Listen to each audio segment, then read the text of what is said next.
Hello, everybody. Welcome to another review from the Three Geeks podcast. Yeah. It's Jason and Max. What's up? We got our new setup here, and Ant-Man and the Wasp. What'd you think? Oh, we're not gonna no spiels, no. Now's what we do at the end. Okay, cool. Ant-Man and the Wasp. I had high expectations coming into this one because I loved Ant-Man so much. Like the first one, I turned around and watched it again right away. When I saw that, this one I didn't have the time for, and they were also sold out, so I couldn't do that. But I would have. Ant-Man and the Wasp is great. I had a blast watching it. It's a lot of fun. I was a little worried because, Edgar Wright had a lot to do with the first one, and I didn't know, how much of the comedy came from him, how much of the movie came from him, and how much was Peyton Reed. But this movie is so funny. It is so good, and it is so funny. Yeah, Peyton Reed got to make, the Ant-Man movie that he might have made the first one. Who knows, but they managed to scale back the stakes just like they did in the first Ant-Man, and it's funny. It's ironic to say that it's a smaller movie, but it is a smaller movie than even the first one. It's a very personal story that it just centers around these characters, and I like the villain angle of this movie too, which I don't want to get into it too much because it'd be a spoiler, but I like how that happened. And yeah, it was so funny. It was fall out of your seat funny. Yeah, there's just some great moments in this one. Like, I have to go see it again because I missed a good portion of this movie just laughing. And it is so solid. Everyone brings their A game to it.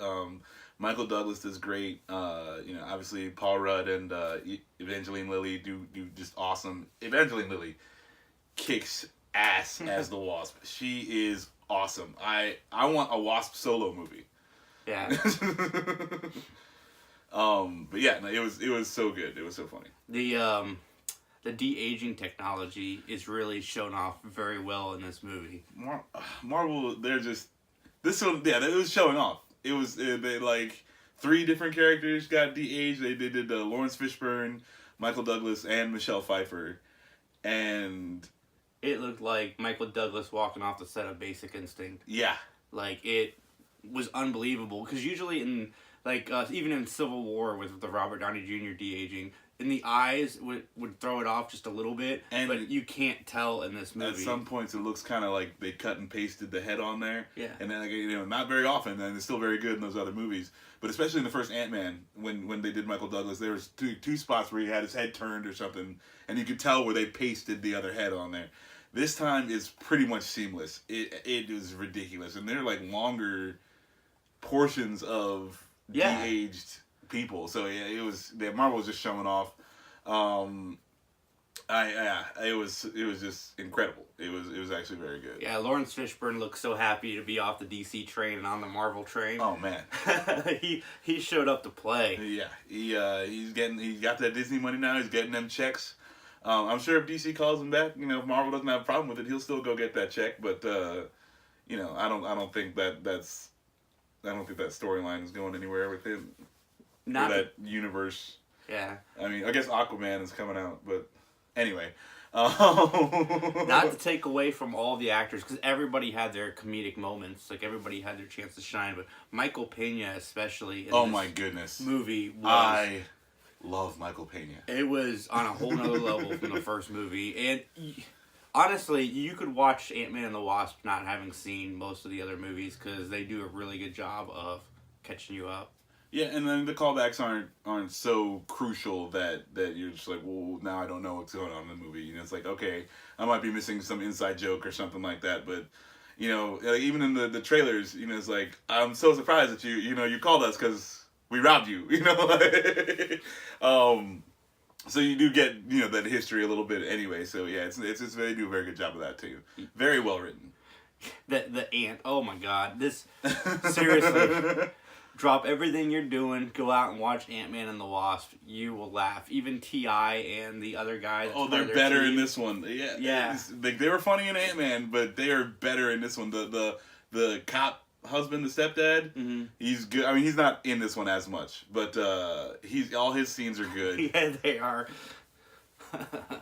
Oh man, it is so good. It is way better than I thought it was gonna be, and again, it's like Ant-Man and the Wasp. Like you don't expect them to have a lot. You don't expect this movie to be what it is, but they just knocked it out of the park. It's not like Thor levels of ridiculousness where you're like, okay, I have to suspend disbelief on all kinds of things before I can go watch this movie.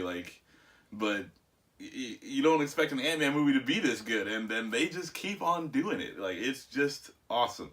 Yeah, and since the story is a lot smaller, the jokes land a little bit better because the stakes aren't as high as they would be in a Thor Ragnarok or a Guardians 2, where some of the jokes feel kind of inappropriately out of place. But no, it works for this movie because, like I said, it's a smaller story, so yeah, they're not joking about, like the death of the universe. Yeah. The end credit scenes. The first one you should watch. There's two of them. It's kind of spoil important. that. Yeah, the second one is like you can leave if you want to. It's not really anything, but yeah, they're solid too. Second one's more of a troll to the audience, I think. Yeah, it's a funny troll. It's worse than the Captain America troll when he was like patience. Oh, but it's still good. Two people got up and left in the theater I was at. Two people, and I was like, these people have never seen a Marvel movie before because they got it before the first one, and I was like, okay, well, either they had to pee real bad or they've never seen a Marvel movie before because you have not been trained to stay through the credits. Now, dude, I'm telling you, I like watching the credits just to see weird names. Like, I'll sit through the credits because I know the scene is coming, and I just read weird names until the scene comes. What's crazy is I'm sitting in Ant-Man and the Wasp, but I'm thinking to myself, like, this theater is more packed than when I saw Wonder Woman opening weekend. Like, that should not be the case, like, at all. Like, Wonder Woman has been a household name for generations, and Ant-Man was a troll from Marvel to DC. It's like, it is so good, man. Paul Rudd is really, really funny in this movie. Yeah, they let him loose on this one. And the dynamic duo, like you said, with Evangeline Lilly, they play off each other so well. The whole cast plays off each other so well. Yeah, it's you can tell they have a lot of fun. They like each other. You can tell that it's not just going to work for them. Nobody phones it in, and yeah, it is so solid. I definitely recommend this movie. Like, you have to go see it. It's so funny. Like, not even because, like, they don't really get into Infinity War stuff. They don't. And it doesn't, like you're saying, for the large part of the movie, it doesn't, there's none of these huge stakes. That's kind of refreshing. Yeah, no, it's personal stakes. Yeah, and so, it's so good. It's just very, very good. 3 out of 3 geeks. If I could give it more, I would. Yeah, it definitely gets all 3 geeks for me as well. You have to go see this movie. It's easily the funniest movie I have seen this year. I've seen most of the comedies. Yeah, what was it, Game Night this year? Game Night, Cock Blockers. I think those were the 2 big ones. Yeah, it's 100% funnier than Game Night. I haven't seen Cock Blockers. It's funnier than that Melissa McCarthy college movie. And better written and better acted. It's So yeah, if you're not a fan of the Marvel movies but you want a good comedy, this is it. Yeah. Ant-Man and the Wasp. Go check it out. You can find us on Facebook, Twitter, iTunes, Stitcher, YouTube, Patreon. Go to Patreon.